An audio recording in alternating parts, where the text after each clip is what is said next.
شروع کوم په نامه د هغه رب چې بخښونکی او مهربان ګرانو کتونکو موږ وینئ موږ په ضلعي دفتر کې د ان پي چې کوم دی موجود یو موږ سره ضلعي صدر لطیف الرحمان صاحب وسره چې کوم دی سوراب اکاخیل صاحب د تحصیل اربن سیکرټري چې کوم دی جنرال سیکرټري ای موږ سره موجود دي را روانه کلیزه ده د هغې باره کې چې کوم دی دا لوی پروګرام شو د اربن تحصیل چې کوم دغه ذمہ دار خلک و غیب راغلیو د ټول ضلع د نېشنل پارټۍ چې کوم غړي هغې راغلیو هغې خبرې وکړې مونږ په دې وخت کې اوس د صدر صاحب نه تپوسونه کوو چې د کلیزې باره کې د دې څه خیالات دي. سلام علیکم. وعلیکم السلام. صدر صاحب دا راته ووایه ډېر ګرم پروګرامونه کېږي ولې باباګانو کلیزه را روانه چې دا هر کال تاسو ډېر په دوم دام سره مانځئ نو څه پیغام ورکوي او څه خیالات او کوم ځای ټاکلی دي دپاره شروع کوم په نامه د خدای چې ډېر زیات بخښونکی او مهربانه دی یو وارې بیا ستاسو چینل ډېره زیاته شکریه ادا کوم څنګه چې تاسو په خپلو خبرو کې زموږ په د جنوري د میاشتې په 16مه نیټه باندې انشاءالله د باباګانو رهبرانو کلیزه ده او موږ به انشاءالله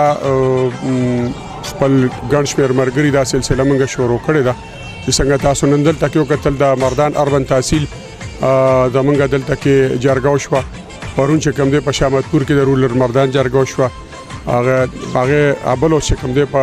8 تاریخ باندې په تخبه کې وشوه او په 9 تاریخ باندې په کاټلن کې هم د قشان یو جرګه چې کوم دانو منګه وکړه او د الله کرم او احسان او ان شاء الله د ټولو مرګرو چې کوم دی نو داغي کوشش او خواهش دادي چې چونکه دا د باباګانو برسي ده او د باباګانو رهبرانو په شخصیت باندې یا داغي په کردار باندې یا داغي په عمل باندې یا داغي پښتونزو باندې یا داغي پښتړو باندې یا داغي په کوششونو باندې زما په خیال چې اواز عوامي نېشنل پارټي نه ټول قام پرس ګوندونه پښتون قام ان شاء الله دا د بابا برسي چې کوم دی دا په خشان باندې مناوي او زمونږ د تک پروګرام ان شاء الله په 16 جنوري د میاشتې د خاکسار میګاماک مخه ته د مل روډ د ان شاء الله د مردان دا قافله چې کوم دا روانيږي 12 بجې مونږه ټایم ورکړی د دغه ورځې او ان شاء الله مونږ په 2 بجو لا نوخار ته ان شاء الله دا قافله بوزو اول تکبه دا خپل رهبرانو باباګانو ته چې کوم دی د عقیدت پیرځونه وړاندې کوو. جی ما سره چې کوم دی نو د تحصیل اربن جنرال سیکرټري سوراب اکاخیل صاحب چې کوم دی نو موجود دی هغوی نو په دې حواله. السلام علیکم. وعلیکم السلام. دا راته ووایي جی چې ستاسو هلې ځلې ډېرې دي حقیقت دی چې مردان د رنګینو ښار دی د ان پي چې کوم دغه دی طاقت دی نو زه وایم چې دا تاسو باندې لکه دغه دی ډیپنډ دی تاسو دلته کې دا ډول لوی طاقت د ان پي جوړ کړی چې تاسو هغه پوینټونه مانځئ چې هغه کوم زموږ مشرانو او لکه دا کلیزه شوه داسې نور دغه دی ډېر په ښه شاعرشان طریقې سره د هغې دپاره داسې چې تاسو ډېر ښکلې ښکلې غونډې راغونډوئ او په هغې کې تاسو بیا د هغې هغه نیټې د هغه وخت څه وایې را روانه کلیزه دا عبارت را روانه کلیزه خو دا چله چې دا د باچا خان بابا او د ولی خان بابا کلیزه په یو ځای باندې منځل کېږي. باچا خان بابا په خپله باندې یو لوی هستي وه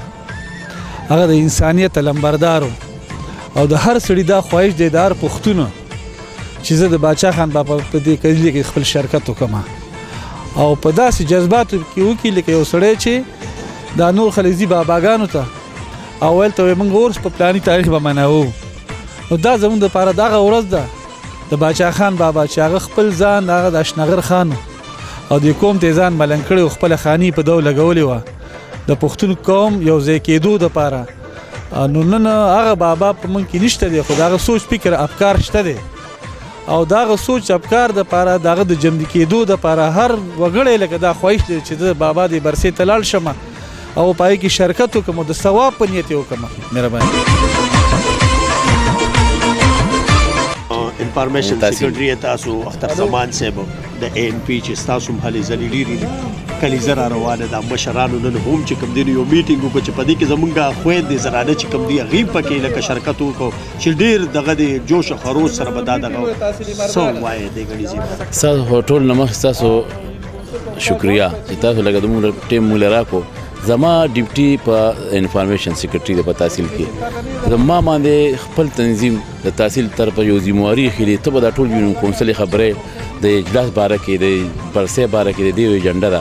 ما ټول یونین کونسل چې کوم نه په ټیم باندې باقاعده خبرداري هغه ته چې کوم نه انفارمیشن رسول چې به تاسو برازه او هغه ته تاسو به مشران نن چې کوم نه پاغه ایجنډا باندې خبرې کی شکر الحمدلله تاسو چې کوم نه نو کوته د یونین کونسل ټول مرګري چې کوم نه تحصیل اربند پی کې 52 پی کې 53 ټول ذمہوار مرګري راغلي دلته شرکتو کو زموږ لطیف جی صاحب زموږ چې کوم دی ورته زموږ تحصیل اربند صدر عباس خان او سیکریټری صاحب ټول ورته خبرو کو یو ګایډ لاین ولور کوټیا ګرانو کتونکو حقیقت ته دی دا خبرې ډېرې ښکلې خبرې دا کلیزه نه موږ ورته کلیزه وایو خو هر زمونږ پښتون له کشر له مشر له پکار دي چې دوه رکعاته نه پر خصوصي د باچا خان بابا په روح باندې چې کم دی نو وبخي ولې چې هغه نه د مشر دی او نه به زه وایم چې زما د ټولو پښتنو مشر او زمونږ پلار مو زمونږ نیکه مو نو پکار دغه دی چې دا کلیزه چې کم دی دا مونږ د الله د پاک نوم نه شروع کو او هغې پسې دعاګانې وکړو او د هغې دپاره نفلونه